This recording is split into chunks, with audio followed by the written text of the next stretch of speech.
Saudara-saudara, kita maklum bahwa solat merupakan sarana yang paling efektif untuk mendekatkan manusia kepada Allah. Makin dekat manusia dengan Allah, makin tidak senang iblis dan setan. Karena itu segala macam cara mereka berusaha mengaduk-ngaduk solat kita. Dan sesungguhnya, jikalau kita mengerjakan solat, itu kan targetnya cuma dua. Pertama, agar solat kita itu sah. Yang kedua, agar solat kita itu qabul, yakni diterima oleh Allah. Kalau soal sah dan tidak, ukurannya gampang. Saya kalau ditanya orang, Pak, solat saya sah atau tidak? Saya bisa jawab. Saudara, solatnya syarat rukunnya cukup apa tidak? Cukup, sah. Itu kalau perkara sah. Tapi kalau sudah perkara qabul, Pak, solat saya diterima atau tidak oleh Allah? Ini saya tidak bisa jawab. Kenapa? Soal qabul mencakup masalah batin. Cuma ukuran logikanya, kalau syarat rukun cukup, insya Allah qabul. Saudara-saudara kaum muslimin rahimakumullah. Oleh karenanya, pada saat kita sholat, iblis, setan datang dari segala macam penjuru supaya kita kehilangan rasa khusyuk. Apalagi kalau kita jadi imam yang gerak kita, bacaan kita dilihat, didengar, disaksikan oleh orang banyak. Digodanya gerakan kita, dibolak-baliknya hati kita supaya di dalam sholat itu banyak yang kita ingat, hal-hal yang tidak ada hubungannya dengan sholat. Kadang-kadang belum sholat kita ribut nyari pulpen, nggak ketemu. Begitu takbir ingat pulpen di atas lemari. Mulai goncang lagi niat kita sholat. Kadang-kadang kalau hati tidak bisa dipermainkan, iblis berbisik lagi. Gerakan kita dalam sholat tidak mencerminkan kekhusyuan. Kalau gerak juga ternyata masih bisa khusyuk, bacaan kita dibuatnya kita seperti dikejar-kejar waktu. Sholat isya misalnya, dengan cara kilat khusus, super singkat. Saya katakan tadi, apalagi kalau kita jadi imam, iblis mudah mendatangkan penyakit riya. Karena mengimami orang banyak, lalu supaya dikira alim, dibuatlah sholatnya itu mantep-mantep. Surahnya dicari yang panjang-panjang, paling pendek sabihis sama wadduha. Tapi kalau sudah sholat sendirian, cukup inna a'toinakal kausar sama kul huwallahu ahad. Kayaknya khusyuk bukan main. Kalau imam, bahasanya dipaseh-pasehin kayak orang 16 tahun di Mekah. Usolli fardhol maghribi salasa rakaatin. Saudara-saudara kaum muslimin yang berbahagia, oleh karena solat merupakan sarana yang paling efektif untuk mendekatkan diri dengan Allah, maka orang yang khusyuk di dalam solatnya merupakan musuh utama daripada iblis. Sekarang bagaimana bisa khusyuk caranya? Kalau khusyuk 100%, rasa-rasanya sulit. Untuk sampai ke arah sana orang memerlukan tahapan. Kepada Imam Ali karramallahu wajhah, baginda Nabi pernah memberikan satu tes case. Ali, saya ya Rasul, kalau kau bisa sholat 2 rakaat saja dengan khusyuk, aku kasih hadiah sorban. Baik ya Rasul. Sembayang Imam Ali 2 rakaat. Selesai sholat, assalamualaikum wassalamualaikum. Rasul bertanya, yang mana sorbannya Li? Tanpa nengok, Imam Ali menjawab, yang hijau ya Rasul. Setelah menjawab yang hijau, Rasul berkata, kamu tidak khusyuk Li. Kenapa? Soalnya tadi waktu sembayang mikirin, nanti kalau ditawarin sorban pilih yang hijau aja ah.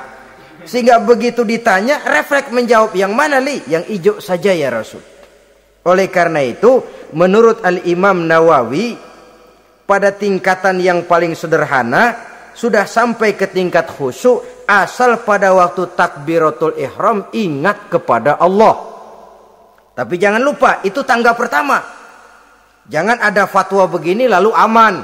Yang penting kan takbirnya ingat Tuhan, belasononya mau kemana kek. Bukan itu. Itu pada tingkatan pertama sudah sah dipandang khusyuk solatnya orang awam, asal pada waktu takbiratul ihram dia ingat kepada Allah. Tetapi harus terus berusaha agar sepanjang solat dia ingat kepada Allah. Caranya bagaimana? Pertama, menanamkan diri bahwa pada saat kita sedang mengerjakan solat, yang lain tidak ada kecuali Allah. Yang kedua, berusaha memahami apa yang kita baca. Sehingga pada saat kita sujud, subhana rabbiyal a'la wa bihamdi, terbayang kemahasucian Allah, kemahatinggian Allah. Sehingga hati tidak mengembara, mulut berucap, hati mengikuti apa yang diucapkan. Yang kadang-kadang membuat hati kita jalan-jalan, badan di masjid, badan takbir, badan ruku, tapi hati di pasar, hati di kantor, hati di pabrik. Karena yang kita ucapkan tidak berakar di hati. Yang kita baca kita nggak tahu artinya. Sangat boleh jadi hati lalu mengembara kemana-mana. Jadi untuk menopang kekhusyuan ini, cara yang paling efektif, pertama, tidak ada yang lain pada waktu kita sholat kecuali Allah. Yang kedua, berusaha memahami apa yang kita baca. Dikala kita sujud dikala kita duduk di antara dua sujud, Rabbighfirli, ya Allah ampuni dosa saya, warhamni, kasihani saya, dan selanjutnya. Mulut membaca, hati mengikuti. Dengan mengikuti, hati tidak terlalu mengembara, ada tempat dia kembali. Saudara-saudara kaum muslimin rahimakumullah. Itu yang kelima. Yang keenam, yang menjadi musuh iblis, mukminun nasih. Orang mukmin yang suka memberikan nasihat. Orang mukmin yang suka memberikan petunjuk. Termasuk juru-juru dakwah, para muballigh, itu merupakan musuh utama iblis. Kenapa? Tiap hari iblis kampanye. Tiap hari iblis mengajak dengan segala macam cara yang kalau perlu dia berikan kamuflase. Dia berikan fata morgana. Kalau perlu yang haram dia bungkus dengan merek halal. Kalau perlu kejahatan dia bungkus dengan baju kebajikan. Istilahnya racun diberi merek madu. Dan itu wajar. Cuma kita tentu harus punya filter, daya saring positif agar tidak salah pilih. Karena iblis ini pintar betul. Kalau kita khusyuk dalam sholat, dia tanamkan kepada kita misalnya seperti tadi itu. Sholatmu memang hebat, khusyuk. Di kampung ini tidak ada orang yang sholatnya seperti kamu. Tertanam itu dalam hati kita, timbul ujub. Akhirnya, iya, gue lihat-lihat di kampus ini kagak ada yang sembayangi kayak gua. Nah, sudah masuk iblis. Jadi dia pandai mengikuti gerak hati dan irama denyut jantung manusia ini. Kemana kecenderungan manusia, ke situ dia masuk. Pendeknya iblis itu ibarat tukang joget, dia ngerti bener irama kendang. Saudara-saudara kaum muslimin rahimakumullah. Termasuk juru-juru dakwah, para mubaligh, orang yang suka memberikan nasihat ini. Mereka memberikan filter kepada umat, kepada jamaah, jangan sampai salah pilih. Dan iblis menyesatkan kita supaya kita salah pilih. Satu contoh ringan. Kalau di depan saudara ada dua buah gelas, yang segelas isinya jamu, yang segelas sirup. Kira-kira saudara minum yang mana? Jamu. Jamu apa sirup? Jamu. Sirup apa jamu? Orang yang pikirannya panjang, dia pasti minum jamu. Pahit memang, getir memang, tapi besok badan sehat, tenaga kuat, gairah kerja ada, kreativitas timbul, semangat menghadapi kehidupan tumbuh. Orang mukmin orang yang berpandangan jauh ke depan. Pandangannya panjang. Panjang kemana? Tidak cuma ke dunia, sampai juga dia memandang ke alam barzah, ke akhirat. Sholat itu jamu, pahit. Ngaji, hadir di majelis taklim itu jamu, pahit. Sedekah, jamu, pahit. Mengeluarkan uang untuk kepentingan orang lain. Enak aja minta sumbangan, datang-datang yang nyari peres keringat banding tulang gue, lu datang-datang mau minta. Yang enak ngumpulin harta lalu bakhil bin pelit alias medit. Itu jamu. Saudara hadirin yang saya muliakan, sedekah jamu pahit. Puasa jamu pahit. Jihad jamu pahit. Tapi nanti begitu kita meninggalkan dunia, masuk ke alam barzah, apalagi pindah ke akhirat, baru terasa, aduh, nikmatnya dulu kemarin itu minum jamu, sekarang badan sehat, tenaga kuat, kerja semangat. Nikmatnya dulu saya waktu di dunia sholat, rajin ngaji, suka sodako, suka menolong orang. Sekarang terasa manfaatnya. Begitu saya berada di alam barzah, apalagi sudah dibangkitkan di padang mahsyar di akhirat nanti, terasa seluruh kebajikan yang saya kerjakan. Nah, orang yang berpikir jangka pendek cuma ngelihat yang ada di depan hidungnya saja. Ngapain minum jamu getir, sirup nih, manis. Dia minum, dia ambil sirup, minum, manis memang pada waktu minum, tapi besok bibir jontor. Meninggalkan perintah Allah, sirup itu manis. Tidak sholat, manis. Tidak bayar zakat, sirup, manis. Tidak mau puasa, sirup, manis. Manis sekarang. Tapi nanti besok begitu masuk ke alam barzah, begitu dibangkitkan di padang mahsyar di akhirat nanti, merintih kita menahan penyesalan yang sudah tidak ada artinya lagi. Sampai-sampai penduduk mahsyar itu ada yang berkata, diceritakan dalam Quran, ya laitani kuntu turaba.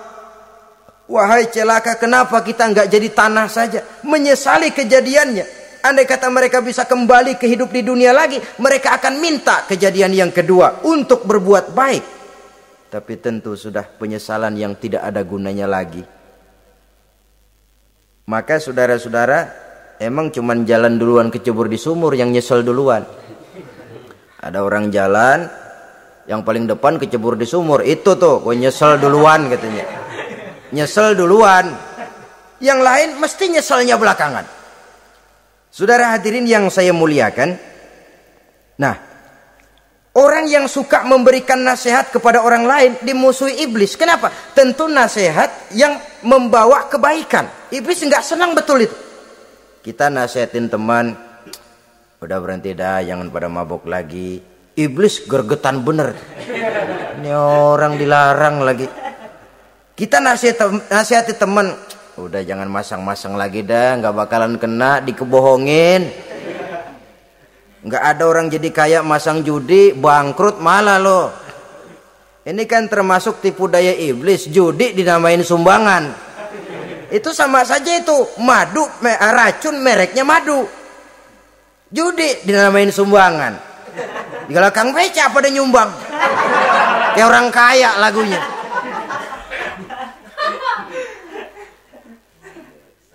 Saudara-saudara kaum muslimin rahimakumullah, adalah kewajiban kita memang untuk tawasau bil haq, saling nasihat menasihati. Setiap kita juru dakwah, setiap kita wajib menyampaikan apa yang sudah kita tahu kepada orang yang belum atau kurang tahu.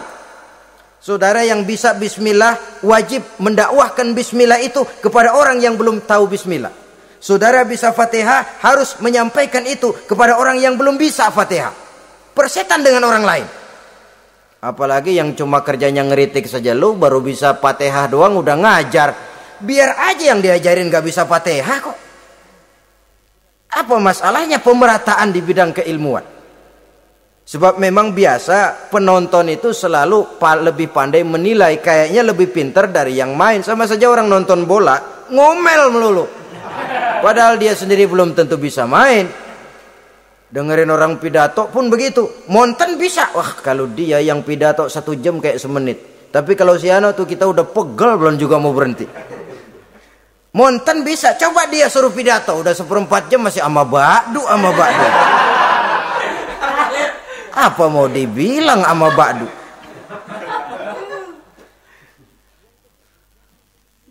Yang ketujuh, yang menjadi musuhnya iblis, taibun sabitun ala taubatihi, orang yang bertaubat dan tetap di atas taubatnya. Secara jujur, tidak ada manusia yang tidak punya salah. Dan orang yang baik memang bukan orang yang tidak punya salah. Karena tidak ada orang yang tidak punya salah. Orang yang baik adalah orang yang apabila melakukan kesalahan dia segera sadar, dijadikannya itu sebagai pelajaran untuk tidak diulanginya lagi pada masa yang akan datang. Biasanya kita menghakimi orang pintar, kita nggak merasa bahwa kita juga punya kesalahan. Kalau kita ngelihat maling ayam kita teriak, padahal kita nyolong kambing. Lebih besar dari si maling ayam. Merasa diri lebih benar dari yang lain, padahal kita lebih kotor dan lebih jelek. Hilang sifat introspeksinya. Yang kita musuhi, yang kita caci maki, tahu-tahu kita sendiri yang melakukannya. Saudara-saudara kaum muslimin, orang yang bertaubat dan tetap dalam taubatnya stabil, itu musuh iblis. Apa ada orang yang taubatnya nggak tetap? Ada. Yang istilah kita taubat sambal namanya. Kalau dia makan sambal kepedesan, taubat makan sambal. Besok mau makan kagak ada sambal, ngomel. Mana sambal? Kemarin udah taubat. Sekarang mana sambal? Ini taubat yang namanya taubat sambal. Istighfar, habis istighfar nyolong lagi. Istighfar lagi.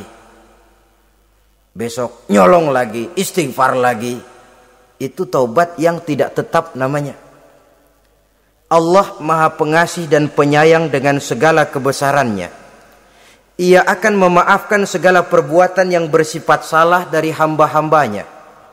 Cuma manusia kadang-kadang yang tidak mau memaafkan dirinya sendiri. Amat dungu manusia macam ini. Membiarkan dirinya hanyut berlarut dalam lembah dosa. Sementara dia diberikan umur, tidak digunakannya untuk bertaubat. Innallaha yaqbalu taubatal abdi ma lam yugharghir.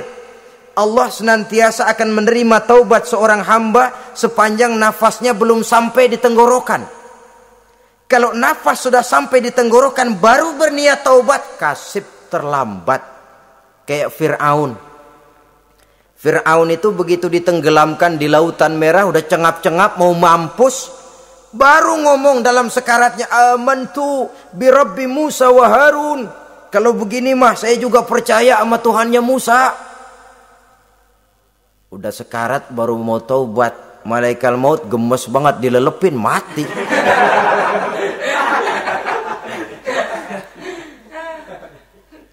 Nah, kepada adik-adik remaja, biasanya kalau sudah bicara taubat, pikiran kita, taubat mah urusan 70 tahun ke atas.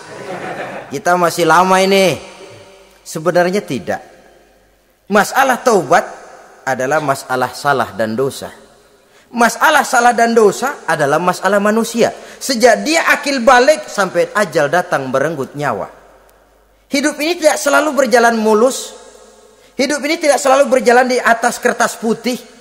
Kadang kita tersilap, kadang kita tersalah, kadang situasi dan kondisi menyebabkan kita berbuat lain dari yang seharusnya. Itu kehidupan, silih berganti. Oleh karenanya pesan Nabi, wa'atbi'i sayyi'atal hasanah, perbuatan salah ikuti dengan kebajikan, dosa iringi dengan taubat.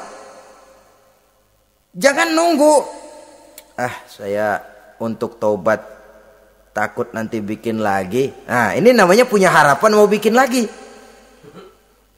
Nanti aja dah kalau tua-tuaan. Saudara, kalau dosa itu ditumpuk, itu sama saja kotoran yang menodai hati. Kalau kotoran nggak rajin kita bersihin, dia akan berkarat.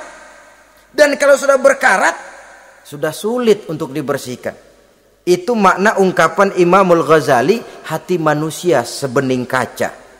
Lapisan dosa yang dia kerjakan adalah debu yang menutupi jernihnya kaca. Orang yang bersih dari dosa, dekat dengan Allah, hatinya jernih seperti kaca. Dari hati yang jernih, radarnya kontak kepada Allah. Sinyalnya nyambung channelnya itu. Getarannya hebat. Wajar kalau lalu dia bisa tahu apa yang besok akan terjadi. Diberitahu oleh Allah. Yang namanya ilmu laduni itu. Ilmu yang ditransfer langsung oleh Allah. Karena kebersihan hatinya. Ah, mana ada orang gak belajar bisa pinter. Iya, kalau hatinya butek emang gak ada. Tapi kalau Allah mau berberangkat dari hati yang bersih, yang kontaknya nyambung kepada Allah, hati itu seperti kaca, kata Imam Ghazali. Dosa yang kita lakukan adalah debu. Kalau debu sedikit datang kita lap, datang lagi kita bersihin, datang lagi kita bersihin, insya Allah nggak sampai jadi noda di atas kaca itu. Tapi kalau nunggu debu itu sampai bertumpuk, besok aja ngelapnya dah, besok aja ngebersihinnya, bertumpuk dia, sulit membersihkannya. Walaupun kena, nodanya tentu tertinggal di atas kaca itu. Karena itu dalam kehidupan remaja misalnya, pemuda misalnya, kita tidak bisa menolak mode, tidak bisa menolak musim. Modenya disco, disco, modenya breakdance, breakdance, modenya joget, joget, modenya jaipongan, jaipongan. Mode pada waktunya habis, ya habis. Tapi bagaimanapun dia akan punya dampak, memberikan bekas dalam membentuk kepribadian. Dan ini efek yang tidak kita inginkan. Efeknya, bukan modenya itu. Jadi oleh karenanya saudara-saudara, masalah taubat bukan masalah 70 tahun ke atas, tapi masalah manusia sejak dia akil balik sampai ajal datang merenggut nyawa. Sepanjang nafas belum sampai di kerongkongan, Allah akan menerima taubat seorang hamba. Bahkan dalam hadis qudsi Allah menyatakan, "Lau amiltumul khotoya hatta mala'atis sama thumma nadimtum fataballahu alaikum."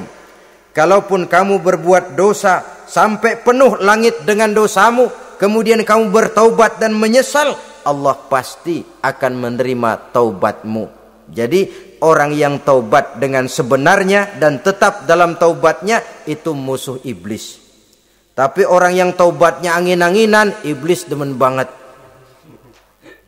Hari sembahyang, besok mabok, besoknya lagi nyolong, besoknya lagi zina, besok taubat lagi. Kata iblis, surak, iya lu gocet dah Tuhan.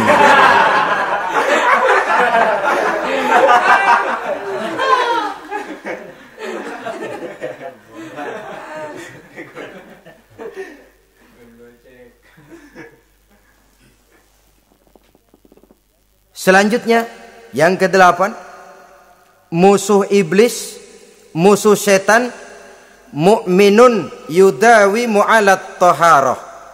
Orang mukmin yang membiasakan diri selalu dalam keadaan bersuci. Baik dari hadas kecil, lebih-lebih dari hadas besar. Wudu utamanya memang untuk sholat. Tapi membiasakan wudu dalam kehidupan sangat baik sekali. Mau ke kantor, wudu dulu. Mau ke pasar, wudu dulu. Mau ngajar, wudu dulu. Apa sebabnya? Karena dalam keadaan suci, orang ada sikap memelihara kesuciannya. Kalau kita naik PPD pagi-pagi gelantungan, kalau punya wudu, hati-hati, kesenggol perempuan juga sayang sama wudu. Tapi kalau nggak punya wudu, jangan kesenggol, kita nyeruduk. Ada semacam sikap apik di dalam kehidupan ini. Karena itu biasakan wudu. Untuk menjaga kebersihan diri, kebersihan zahir, kebersihan batin, belum lagi kemanfaatan di akhirat. Sebab kata Nabi, "Inna ummati ya'tuna yaumal qiyamah ghurran muhajjalin min asaril wudu. Umatku di akhirat nanti akan datang menghadap Allah dengan muka berseri-seri, bersinar-sinar dari sebab sering wudu. Sehingga tidak usah mengaku pun Rasul akan memanggil karena muka yang sering tersentuh air wudu ini. Mu'minun yudawimu alat toharah. Orang mukmin yang selalu membiasakan diri berada dalam keadaan suci, berwudu. Kita lihat ajaran wudu ya. Dari sejak bacaan-bacaannya saja itu sudah membawa manfaat. Lalu dari segi bahwa kita manusia sering tersilap melakukan dosa-dosa kecil. Dosa-dosa kecil itu oleh air wudhu dia rontok. Tangan kita suka colak-colek pada saat membasuh dua tangan. Allahumma inni as'alukal yumna wal barakah wa a'udzubika minasyu'mi wal halakah. Dosa yang ada di tangan itu rontok. Mata kita suka pelotot-pelotot, nggak karu-karuan pada saat membasuh muka. Nawaitu raf'al hadasil asghar. Dosa yang ada di mata rontok. Dari segi pembersihan batin. Belum lagi dari segi pembersihan zahir. Sehari semalam kalau 5 kali saja kita terkena air wudhu, itu sudah menjaga kesehatan dan kebersihan. Saudara-saudara kaum muslimin rahimakumullah. Yang kesembilan, orang yang menjadi musuh iblis yaitu mutawarra'un anil haram. Orang yang memelihara diri dari yang diharamkan oleh Allah. Terpelihara dirinya, terpelihara yang dimakannya, yang diminumnya dari jenis-jenis yang haram, baik sedikit maupun banyak. Jangan cuma teriak haram waktu sedikit, tapi giliran banyak halal. Sama saja orang dikasih tahu, itu ada cerita anak-anak, Pak Haji punya anak main judi, dikasih tahu, Pak, anak bapak main judi, astagfirullah katanya. Tapi menang Pak, alhamdulillah.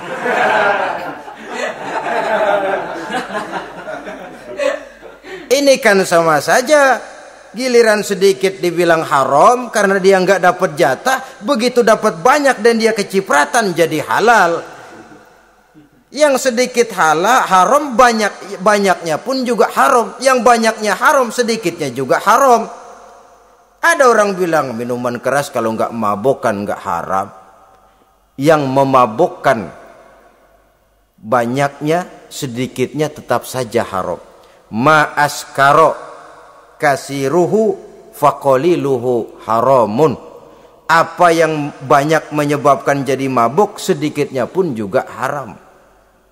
Saudara-saudara kaum muslimin, yang ke-10 yang terakhir, musuh daripada iblis ialah mukminun rahimun. Orang mukmin yang berhati pengasih. Orang mukmin yang suka menyambung silaturahmi. Orang mukmin yang tidak suka bertengkar. Orang mukmin yang tidak suka marah-marahan. Kalaupun terpaksa marah, tidak lebih daripada 3 hari. Jadi boleh saja marah kalau alasannya tepat, tapi nggak lebih dari 3 hari. Kalau perlu bikin perjanjian, kita marah ya 3 hari. Itu limit. Tidak halal kata Nabi bagi seorang muslim menjauhi saudaranya lebih dari 3 hari. Tidak halal itu artinya haram. Kita ini kadang-kadang kalau sudah marahan sama tetangga kah, sama teman kah, kadang-kadang suka berlaku perpanjangan waktu. Tidak cukup perpanjangan waktu, ditambah lagi perpanjangan generasi. Enggak cukup kita yang marah, orang lain kita sundut-sundut supaya ngikut marah lagi. Marah pakai ngundang. Kayak mafia lagunya, udah dia marah, orang lain lagi disuruh marah. Saudara hadirin yang saya muliakan, mukmin yang punya sifat belas kasih, berhati jernih, itu musuh utama dari iblis. Tapi mukmin yang suka marah-marahan, tukang hasut dan tukang bakar, itu teman-teman iblis. Oleh karena itu, mudah-mudahan kita semua menjadi musuh iblis. Dan jangan menjadi musuh iblis. Jangan menjadi teman iblis. Sebab iblis sudah kadang memproklamirkan permusuhan. Sekali dia musuh kita, selamanya dia akan tetap menjadi musuh kita. Berusahalah untuk menjadi musuh iblis, dan jangan sekali-kali toleransi. Jangan berusaha menjadi teman iblis. Inilah yang kita bicarakan pada pertemuan ini. Mudah-mudahan ada manfaatnya. Terima kasih atas segala perhatian. Mohon maaf atas segala kekurangan.